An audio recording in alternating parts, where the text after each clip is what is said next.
And similar in tone, W1A started on Thursday. It stars again Hugh Bonneville, Jessica Hines in their roles that we first saw them do in 2012. They're back now at the BBC. I'm not being funny or anything, but W1A is back for for 4 episodes in the second series. First of which is an hour-long episode. Now, Matt. Hello. Hello, how are you? Oh my word. It's the Wogan bit of the show again. I felt the hour-long was a bit draining. Yeah, I think the hour-long, to me, it was sort of a lot of the situations that they had. You know, there was 3 plots, really. Prince Charles visiting the BBC, there was the stuff with Wimbledon, and there was the stuff with Jeremy Clarkson.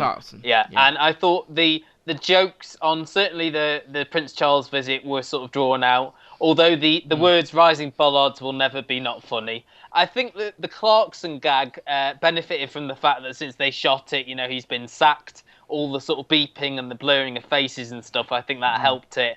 But I think as well it exposes sort of some of the characters, mainly Will, the intern, who's, you know, cool, cool. One-dimensional. Yeah. The problem with the hour was the fact that these are quite annoying characters to spend any more than half an hour with, I think. Yeah, and I think I like as well the guy who's the program developer, you know, because he feels like real, and, you know, I've got the name for the program, but I haven't got the concept for it yet. But I promise you it's him that's come up with that great Prockery throwdown. And Give a Pet a Home on ITV, because that thing, the thing he was going on about with the celebrities and the animals sounded incredibly similar to Give a Pet a Home. I mean, Jessica Hines, to me, is still the highlight here, you know, is Siobhan, and I think all of her stuff in it is brilliant. The stuff at her Perfect Curve with the, you know, coming up with new ideas for Wimbledon. Andy Murray should come on to the Strictly Come Dancing theme tune. So what we're talking about here, okay, is major brand surgery. This is like beyond Botox. It's kind of open a heart, rip it out, start over, okay? So as of now, it's like a dinosaur, okay? But where we're going with this, okay, what we do is we make it into like a rhinosaur, like a dinosaur that, so now it doesn't even exist yet, but that totally should exist. And here's the thing with that, as an idea, as a concept, it's way cool. Okay, cool, so how do we do that is, so first up, we nix the whole anti-BBC crap, okay? It's gone, okay, get over it, path forward. The BBC is like the stepmum you always wished you had instead of the stepmum you actually ended up with. Like if Kylie was your stepmum, that'd be pretty cool, right? Instead of Fiona Bruce or whatever. Okay, so next up, what you do is, instead of BBC, you call it BBC, like with an up at the end, like a question mark. Like lighten up, guys, you know, like live a little. This is like YouTube generation, whatever. What's with the serious face? And how we do that, literally, we add like a question mark to the logo. Like it's saying BBC.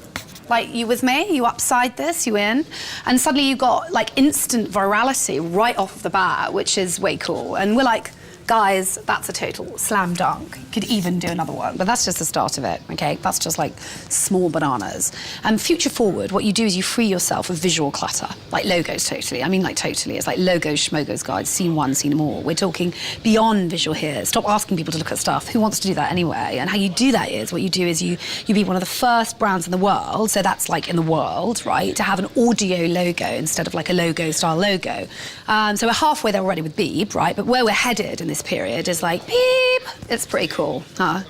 Beep. Do you want to hear it again? It's like kind of branding terms. You've got literally kind of blind loyalty right from the get-go. It's good, but I think, you know, if this hour had been condensed into a half hour, it would have been. It would have been a lot punchier, wouldn't it? Punchier, and not. I get as it, strange, Clarkson and punchier. Yeah. I want to just touch briefly on BBC Two scheduling, because they've decided to Inside Number 9. move Inside Number 9 episode 6, which I just recently saw and is very good, to Wednesday night and put W1A on at 10 on Thursday. It just seems bizarre scheduling, and do you think schedulers now are more aware that most people have got online. Sky Plus or are watching it online, so it doesn't really matter where the show is? A lot of people who are sort of an older generation are still watching stuff on the TV. They move stuff around that appeals to a generation who will sort of search it out. Find it. Yeah. Find it.